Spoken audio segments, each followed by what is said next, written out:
Hello everyone, welcome my YouTube channel. और आज हम देखेंगे टीचिंग एप्टीट्यूड के नेक्स्ट टॉपिक टीचिंग प्रोफेशन को।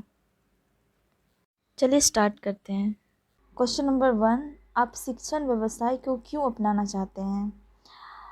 ऑप्शन ए, आत्मसंतुष्टि के लिए। ऑप्शन बी, छात्रों के साथ नए नए अनुभव प्राप्त करने के लिए। ऑप्शन सी, अपने ज्ञान को बढ़ाने के लिए। ऑप्शन डी, सामाजिक प्रतिष्ठा के लिए।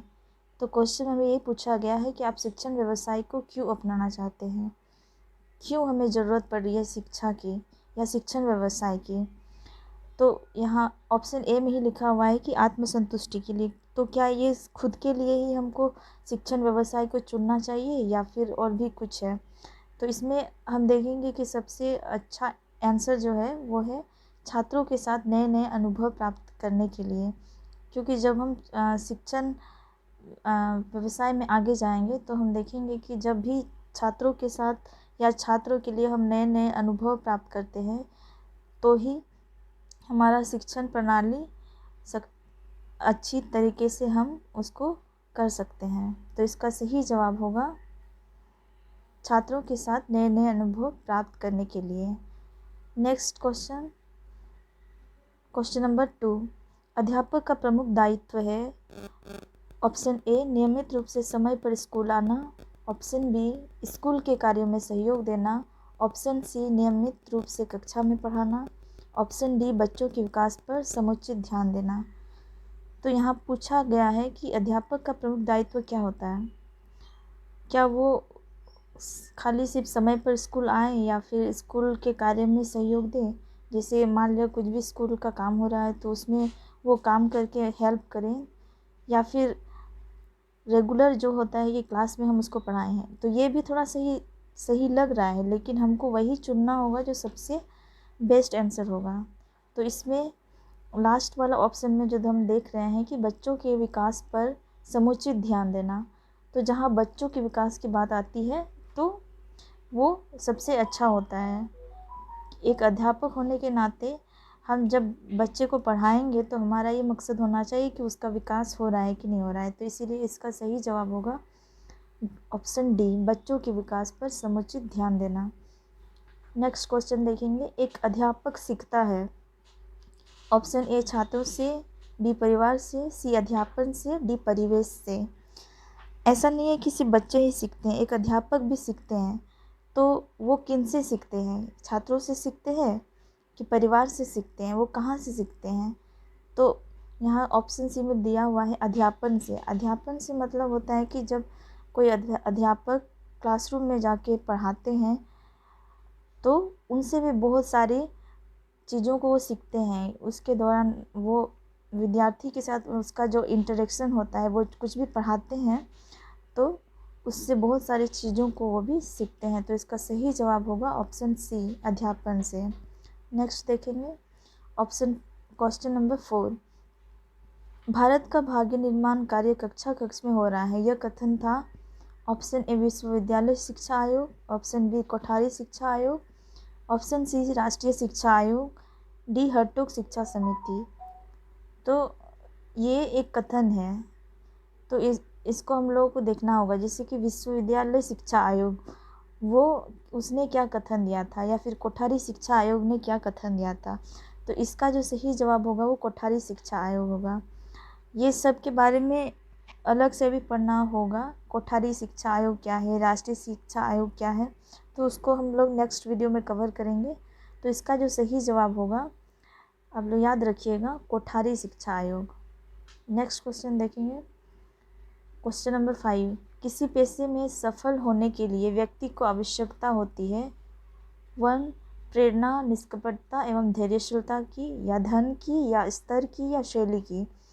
तो इसमें कोई भी पेशा होता है, कोई भी पेशे, कोई भी हम काम करते हैं तो उसमें सफल होने के लिए, सक्सेस होने के लिए व्यक्ति को क्या ज़रूरी होती है, एक पैसे की, या हाई लेवल की, या फिर कुछ स्किल की।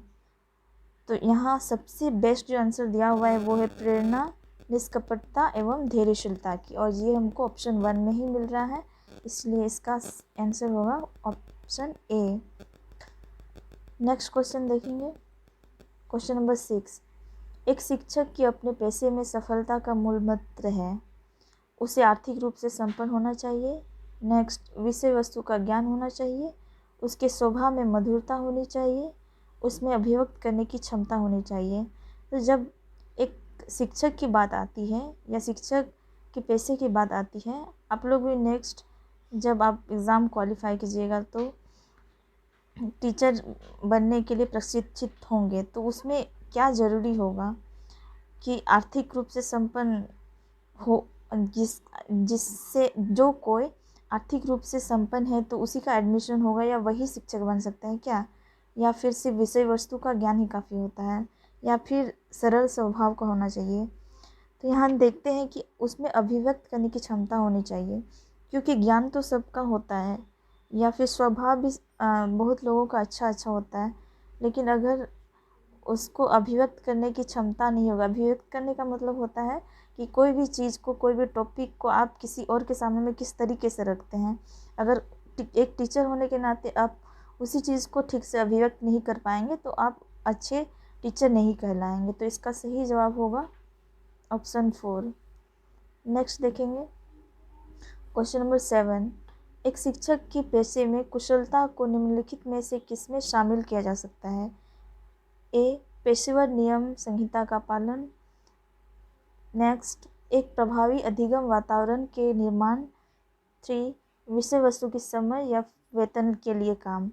तो एक शिक्षक के पेशे में क्या शामिल किया जा सकता है कि उसका जो रूल होता है उसका पालन करना, या फिर एक अधिगम वातावरण का निर्माण करना, या विषय वस्तु की समझ। तो इसमें देखते हैं कि सभी ऐसे लगेगा कि सब इसका सही जवाब हो सकता है, लेकिन यहाँ ऑप्शन 2 में हम देखते हैं कि एक प्रभावी अधिगम वातावरण के निर्माण। प्रभावी अधिगम मतलब क्या होता है? अधिगम मतलब होता है सीखना, लर्निंग, उसको अधिगम बोला जाता है। और वातावरण तो आप जानते ही हैं।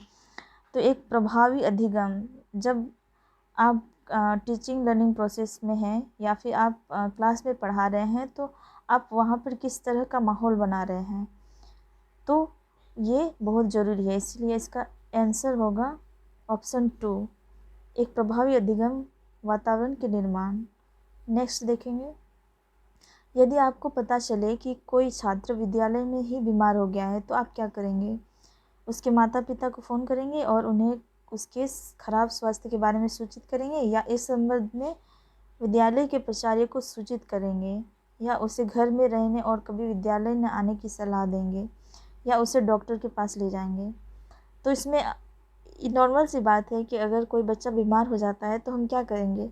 अगर हम माता पिता को फ़ोन करेंगे, हो भी सकता है उसके माता पिता उस समय पर घर में ना हो, या फिर कहीं और कोई जॉब करते हैं बाहर चले गए होंगे। तो उस स्थिति में क्या होगा कि जब हम फ़ोन करेंगे तो वो सही टाइम में उसको इलाज नहीं मिल पाएगा। अगर सेकेंड से हम करेंगे, विद्यालय के प्राचार्य को सूचित करेंगे, हाँ ये भी ठीक है, लेकिन ऐसा भी तो हो सकता है कि बच्चे बहुत बीमार हैं और उसको जल्द प्राचार्य के अलावा भी और उस डॉक्टर के पास उसको ले जाना चाहिए। तो यहाँ थर्ड में दिया हुआ है उसे घर पर रहने और कभी विद्यालय न आने की सलाह दें। ऐसा सलाह तो बिल्कुल नहीं देंगे। तो 4 में दिया हुआ है उसे डॉक्टर के पास ले जाएंगे। तो सबसे सही जवाब इसका ऑप्शन 4 है, उसे डॉक्टर के पास ले जाएंगे। नेक्स्ट हम देखेंगे क्वेश्चन नंबर 9, आपने अध्यापन का पेशा क्यों अपनाया? तो ऑप्शन 1 में दिया हुआ है क्योंकि आपकी माँ का भी यही पेशा है, क्योंकि आप अपने माता पिता के सपने को पूरा करना चाहते हैं। ऐसा भी हो सकता है कि कुछ लोग मम्मी पापा सपना देखते हैं कि मेरा बेटा ये बनेगा या मेरी बेटी ये बनेगी, तो उसी को आगे ले जाना चाहते हैं। या फिर क्योंकि आप पैसा और शोहरत कमाना चाहते हैं। कुछ लोग पैसा और शोहरत के लिए भी सोचते हैं। तो क्या आप इसलिए टीचिंग प्रोफेशन को चुने हैं, या फिर क्या? लास्ट में लिखा हुआ है कि क्योंकि आपकी इसमें रुचि है। तो इसका सही जवाब होगा क्योंकि आपकी इसमें रुचि है। तो इसमें हम टिक लगाएंगे। नेक्स्ट क्वेश्चन नंबर 10, पेशे को परिभाषित करने वाली सबसे अच्छी विशेषता निम्न में से कौन सी है? 1, आत्मनियमन। 2, विशेष ज्ञान। 3, आर्थिक स्थिति। 4, उत्तरदायित्व। पेशे को परिभाषित करने वाले सबसे अच्छी विशेषता, यहाँ पे दिया हुआ है 4, लेकिन सभी थोड़ा थोड़ा ठीक है, लेकिन हमको चुनना वही है जो सबसे बेस्ट हो। तो यहाँ पर ऑप्शन 2 सबसे बेस्ट है, विशेष ज्ञान। ठीक है, आगे बढ़ेंगे। ऑप्शन 11, NCTE के मानक के अनुसार शिक्षक की जिम्मेदारियों को कितने वर्गों में बांटा गया है? 5, 4, 6, 2। तो इसका सही जवाब होगा ऑप्शन बी 4। NCTE के बारे में थोड़ा सा पढ़ के जाइएगा, क्योंकि NCTE से बहुत क्वेश्चन पूछा जाता है। नेक्स्ट देखेंगे क्वेश्चन नंबर 12, आपकी दृष्टि में अध्यापन व्यवसाय है ट्यूशन के द्वारा भारी धन कमाने का, या थोड़े वेतन में संतुष्ट जीवन जीने का, या जीवन पर्यंत पठन पाठन का, या ये सभी? तो अध्यापन व्यवसाय क्या है आपकी दृष्टि में? तो यहाँ देखेंगे ऑप्शन ए में ट्यूशन के द्वारा भारी धन कमाने का, क्योंकि बहुत सारे लोग ट्यूशन पढ़ाते हैं, उससे पैसे कमाते हैं, लेकिन आपकी दृष्टि में क्या है? तो सबसे अच्छा इसका बेस्ट आंसर होगा जीवन पर्यंत पठन पाठन का। ठीक है, तो ये ऑप्शन सी में है, इसीलिए हम इसमें टिक लगाएंगे। नेक्स्ट देखेंगे, अध्यापन के क्षेत्र में विकास के लिए NCTE ने किसे आवश्यक माना? तो यहाँ 4 ऑप्शन दिया हुआ है, सतत अध्ययन, एकाग्रता, जागरूकता, कौशल एवं प्रतिबद्ध तैयारी। तो यहाँ याद रखिएगा, कौशल एवं प्रतिबद्ध तैयारी मतलब स्किल वाला। तो NCTE भी स्किल को ज़्यादा प्रोत्साहन देती है, इसीलिए आप याद करके रखिएगा। इसका ऑप्शन 4 जो है, ऑप्शन डी, ये सही होगा। नेक्स्ट देखेंगे क्वेश्चन नंबर 14, समाज में शिक्षकों का स्तर ऊंचा होना चाहिए क्योंकि वे क्या करते हैं? अत्यधिक मानसिक कार्य करते हैं। ये भी है कि वो करते हैं, तो क्या ये सही होगा? या फिर समाज के लोगों से मिलते हैं, या फिर भावी नागरिकों को तैयार करते हैं, या फिर अधिक श्रम करते हैं? तो इसका सही जवाब होगा कि ये भावी नागरिकों को तैयार करते हैं, ये ऑप्शन सी में है। क्योंकि टीचर जो है वो क्या करते हैं? वो भावी नागरिकों को तैयार करते हैं, क्योंकि बच्चे कहाँ जाते हैं? परिवार के बाद वो स्कूल में ही ज़्यादा टाइम बिताते हैं, शिक्षक के पास ही ज़्यादा रहते हैं, और उसका जो समाजीकरण होता है वो स्कूल में ही होता है, और वो स्कूल में जिस तरीके से सीखते हैं उसी तरीके से वो बढ़ते हैं, और एक अगर वो अच्छा सीखते हैं तो एक अच्छा नागरिक बनते हैं, एक भावी नागरिक बनते हैं। इसलिए इसका सही जवाब होगा ऑप्शन 3। नेक्स्ट देखेंगे 15, यदि आपके प्रशिक्षण हेतु यदि आपको प्रशिक्षण हेतु भेजा जाए तो वहाँ आप क्या करेंगे? ऑप्शन ए, शिक्षकों से मिलजुल कर अपना काम निकाल लेंगे, या फिर अपने अनुभव वहाँ के शिक्षकों को देंगे, या फिर शिक्षकों से केवल प्रश्न पूछेंगे, या लास्ट शिक्षण की नई नई विधियाँ सीखेंगे। तो इसका सही जवाब होगा ऑप्शन डी, शिक्षण की नई नई विधियाँ सीखेंगे, क्योंकि इसका मतलब होता है कि आप प्रशिक्षण के लिए मतलब ट्रेनिंग के लिए आपको भेजा जाए तो आप क्या करेंगे? तो ये शिक्षण की नई नई विधियाँ सीखेंगे, क्योंकि वहाँ पे सिखाया जाएगा। तो इसका सही जवाब यही होगा ऑप्शन डी। ठीक है, थैंक यू।